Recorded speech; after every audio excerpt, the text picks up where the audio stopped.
All right, this is gonna be for third quarter. We're gonna be doing the trigonometric identities because in the study guide here we're gonna have to prove identities. It's gonna be hard for some of you, so it's better if we just discuss it right now. All right. So okay, let's recall that the sign of theta, is the opposite over hypotenuse, and this cosecant of theta here is hypotenuse over opposites.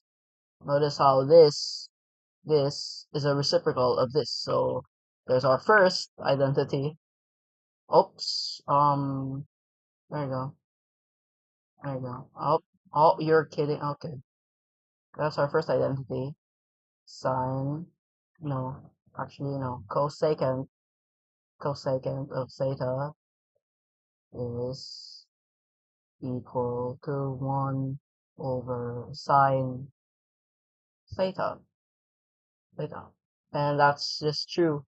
This is true for every single reciprocal function. For example, the reciprocal of cosine theta is secant of theta. So that means that the secant of theta is equal to 1 over cosine of theta. And it's the same thing with the cotangent. The cotangent of theta is equal to 1 over tangent theta. See? Yeah. And there's also five more. There's also two more here about this and this.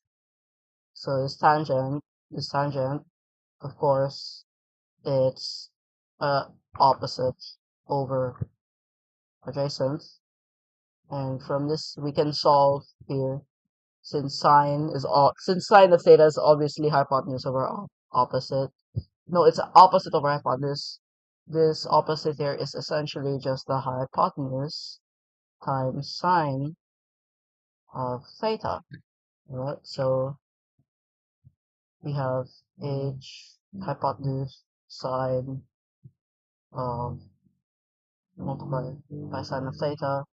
And it's the same story with the adjacent here.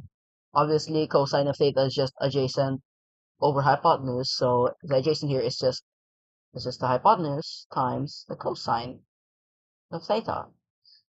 And you can see here that this h here cancels out.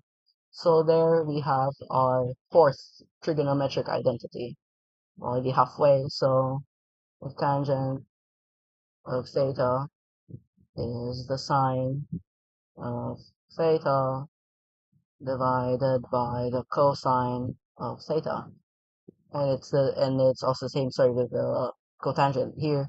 Of course, the cotangent is a reciprocal function of the tangent, so meaning to say that this cotangent of theta is cosine of theta over the sine of theta. Yeah.